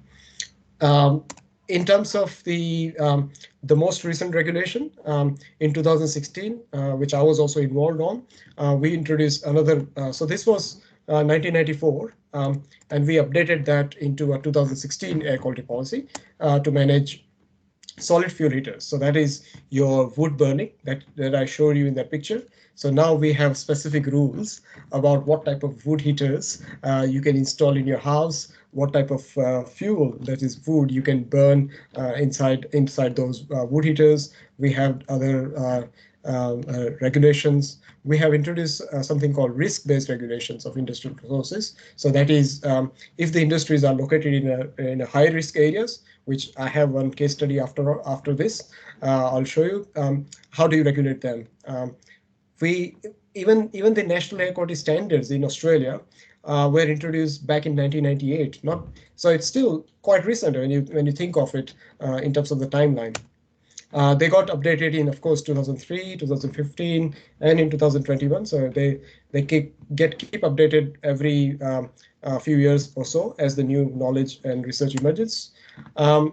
In Australia, we have fuel quality standards and regulations, which determines what sort of, let's say, how much sulfur is allowed in petrol or diesel, etc. Motor vehicle emission standards. In Australia, we call Australian Design Rules, ADRs, which is basically equivalent of Euro 4, Euro 5, and then gets adopted in Australian design rule categories, and then it gets enforced for motor vehicles in Australia. And we also have national product standards for solid fuel heaters. So that's your wood heaters. They have now specific standards for wood heaters. If you are buying a wood heater to heat your home, you have to have certain product standards. So this is product standards is another way of regulation that I kind of touched upon, but not completely. But you basically design the regulation for the products that you're selling that is problematic. For example, two-stroke engines. There used to be lawn mowers, like cutting your lawns, which used to run on a two-stroke engines. Now, two-stroke engines, we know in the audience that two-stroke engines are highly polluting compared to, say, four-stroke engines. So they changed from two-stroke engine to four-stroke engine. So again, you can see that every place has gone through or is going through a very similar journey, because air pollution is a global issue. And of course, we in Australia, all the states come under federal government. So there is an agreement among the states on how to implement some of the rules and the timeline, etc. The other example I want to give, which shows you the effect of regulation and how monitoring can tell you whether the effect of regulation has been effective or not, so to speak. So, for example, in terms of fuel quality standard, around 1986 in Australia, I think some people might know that lead was part of the petrol for a long time. There's something called knocking number, and lead compounds were used in petrol for controlling that. Octane number, I think it was based on the octane number rating or something. So those lead compounds got gradually banned all around the world. So now we get unleaded petrol that we put it in our cars and vehicles. But there was a time when we used to get lead petrol or petrol with lead compounds. So that banning or phase out, if you want to call it, started in 1986. So my organization, or the EPA that I'm working with, used to do air quality monitoring for lead in air. So this is the lead concentration. On the y-axis is the lead concentration in microgram per meter cube. And on the x-axis are the number of years.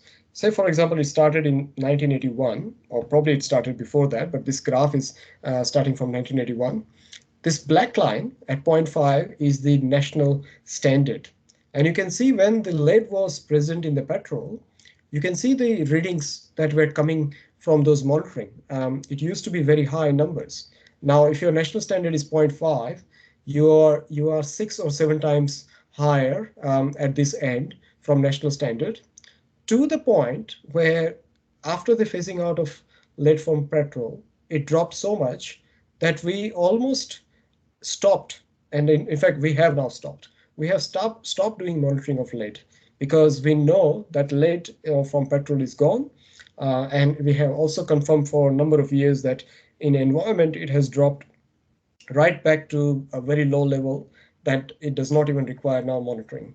So you can see that, again, coming back to the air quality management cycle, if you have that continuous monitoring and if you have this feedback loop, you introduce a new regulation, you want to check the success of the regulation or effectiveness of that regulation.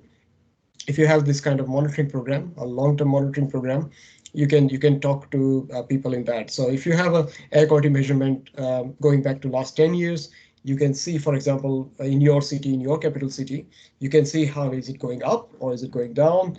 Is it going up because of what? Is it just the population increase and nobody's putting enough care on pollution regulation? Or if it is going down, then, okay, well, are there any government strategies or regulations or policies that are working that is pushing those regulations, the air pollution level down? The other thing I wanted to show you is another interesting fact that Australia does, or a program that Australia does. We call National Pollutant Inventory. So if you remember a few slides back, I talked about emission inventory, which is understanding how much pollution is being released from your different sources. So in Australia, we have this program called National Pollutant Inventory. What is NPI? In short, it's called NPI. NPI comes from back in the 80s. There was OECD countries, Organization for Economic Cooperation and Development, they created this program called PRTR, Pollutant Release and Transfer Registers. Basically, that's like an open data set. They said, let's make how much pollution we are making from all our factories open to public. Let them know how much a particular XYZ company in your city is producing, or sorry, not producing, emitting in the air. And it's a publicly accessible database for inventory of chemicals or pollutants released in air, water, and soil. And it brings together the information on how much it's being released, how much, and by whom. So PRTR was really pushed by a country like USA. They still have, you can actually Google this and go through their website. It's called TRI, Toxics Release Inventory, just like Australia's NPI. Europe has its own European Pollutant Release and Transfer Register, EPRTR. Canada has its own NPRI, National Pollutant Release Inventory. But they are basically under the same concept that you basically make your data set transparent.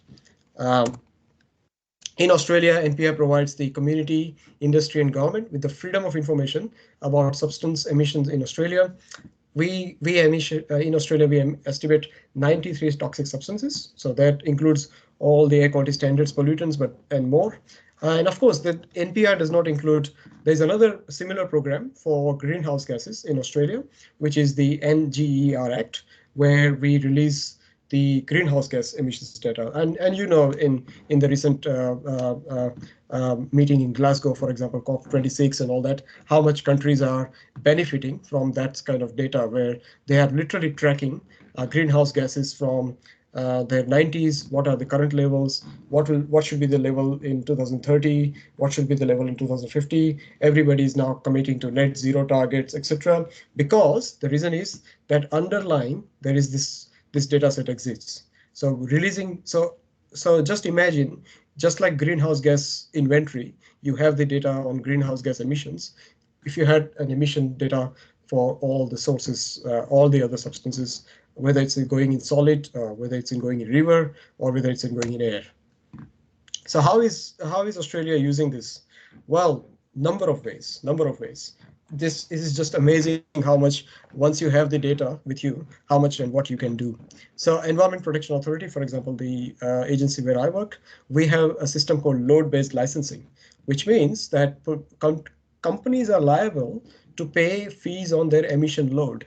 If a company is emitting PM10 certain tons, let's say 1,000 ton, there is a fee multiplier. They have to pay that much money to the government as a whatever you want to call it, as a license fee or penalty or load-based, whatever, which means that there is an encouragement for that company or organization to invest on reducing that pollution.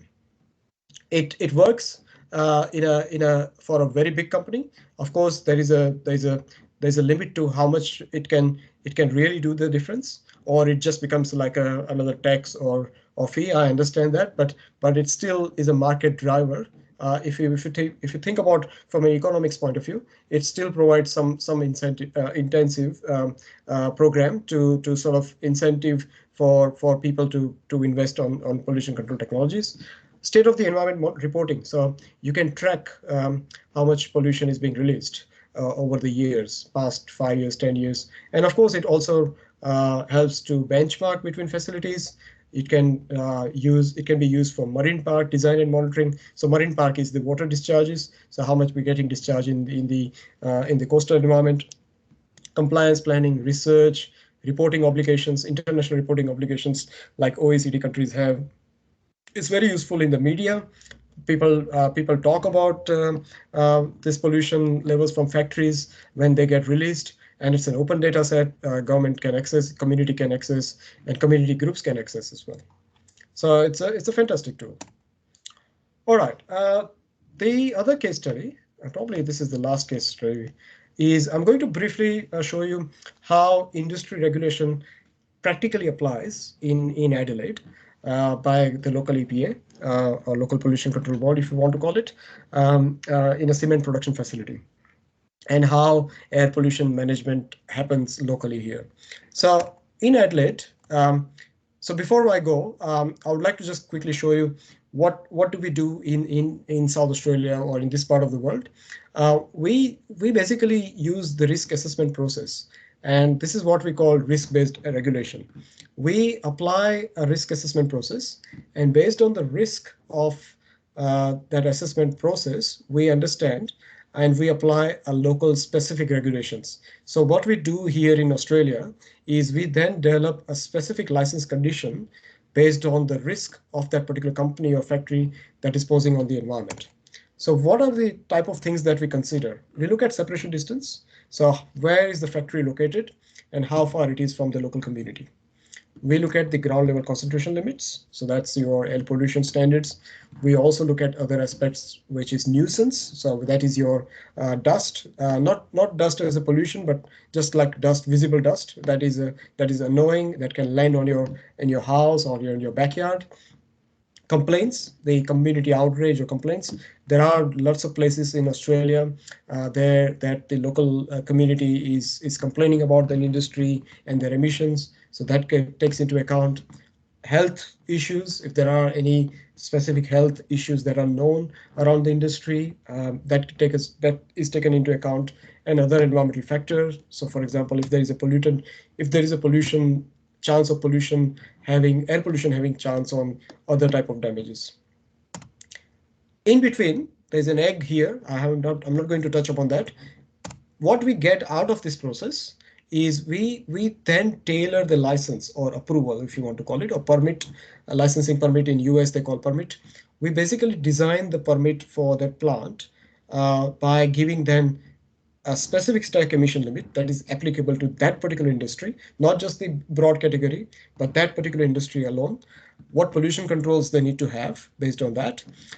How are they going to manage the fugitive emissions, if there are any fugitive emissions?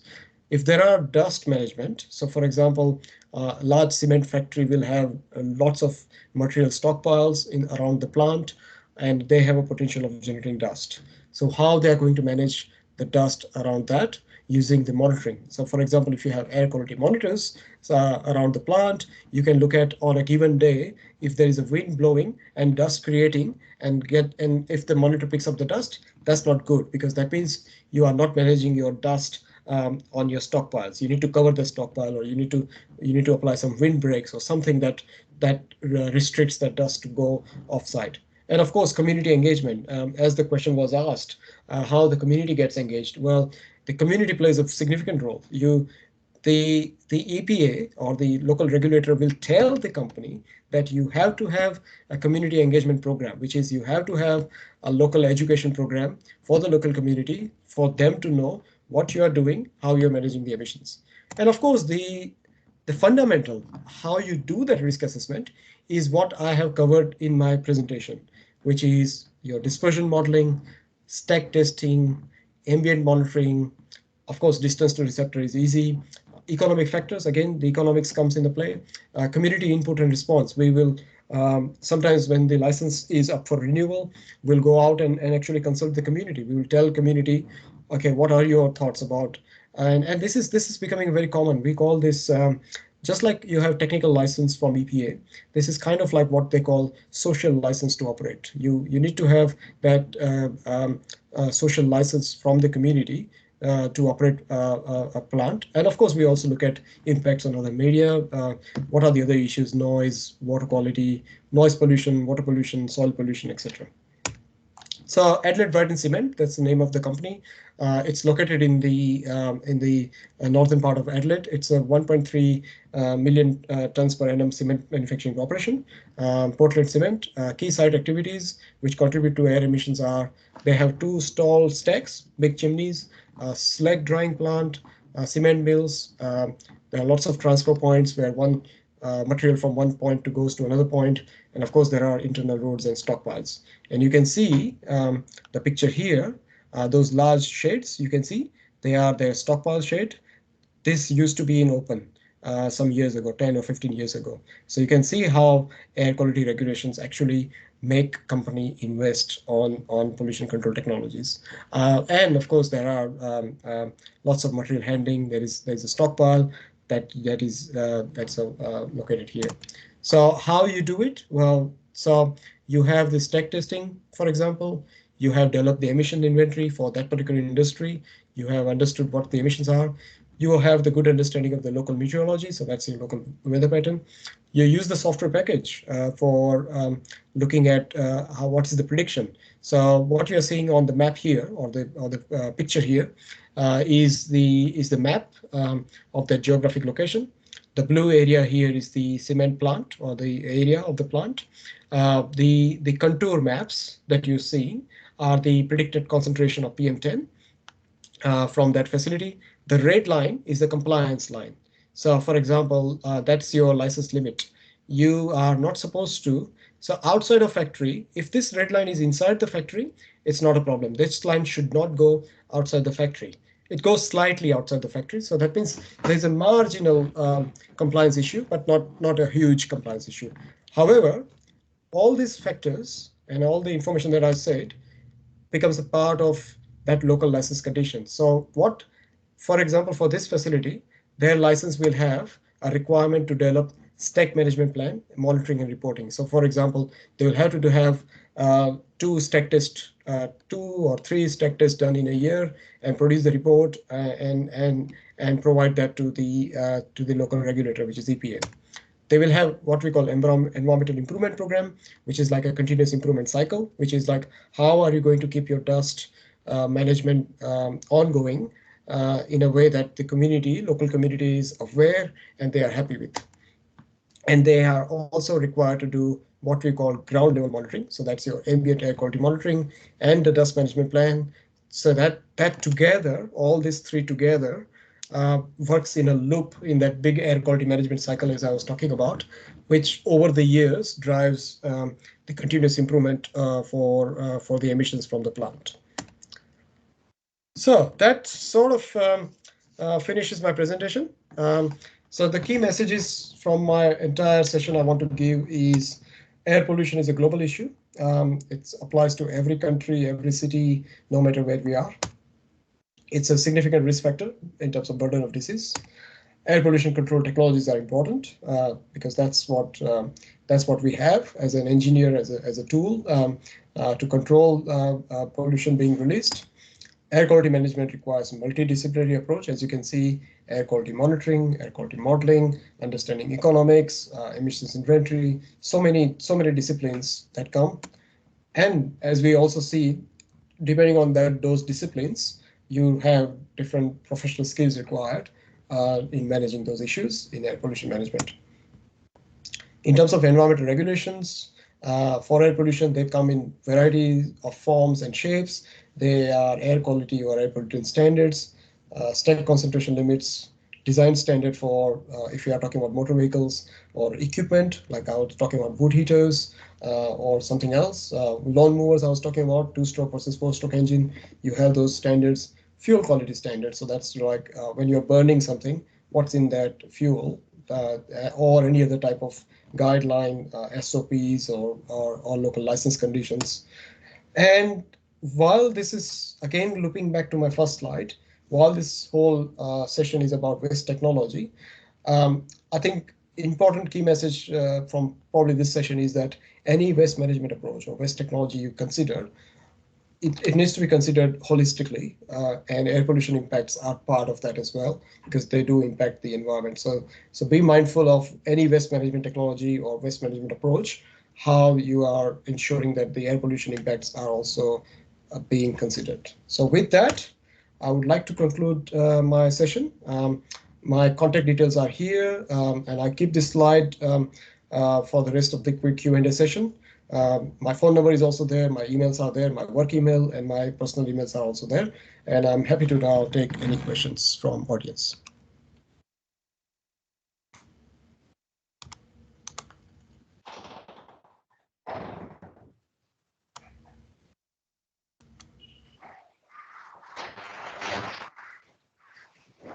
Thank you, sir. Participants, if you have any questions, you can unmute yourself and directly interact with the sir.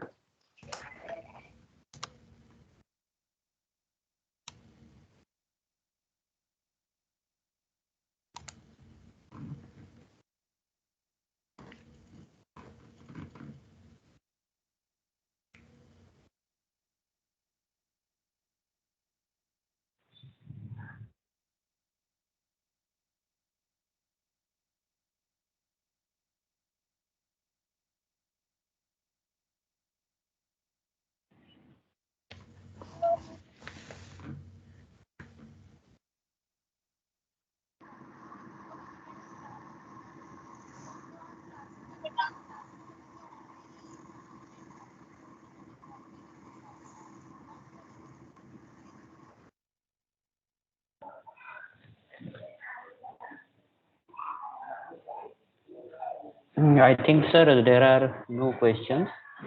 Okay. Okay, so thank you so much, sir, for such an informative session. The session was full of knowledge.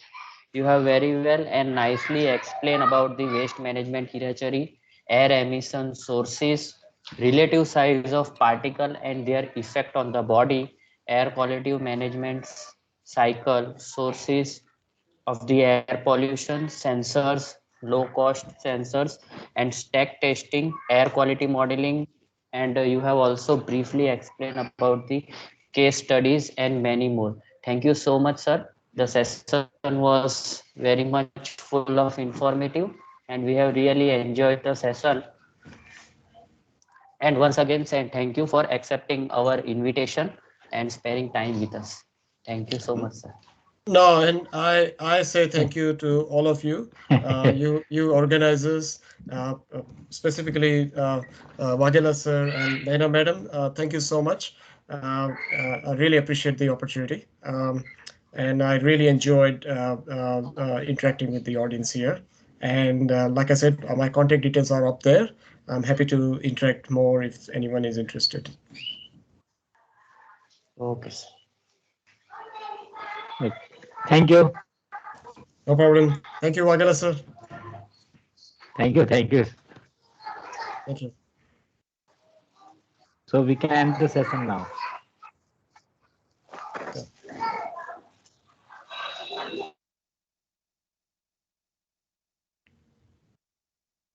So we can end the session 3 at the last session of the day 1.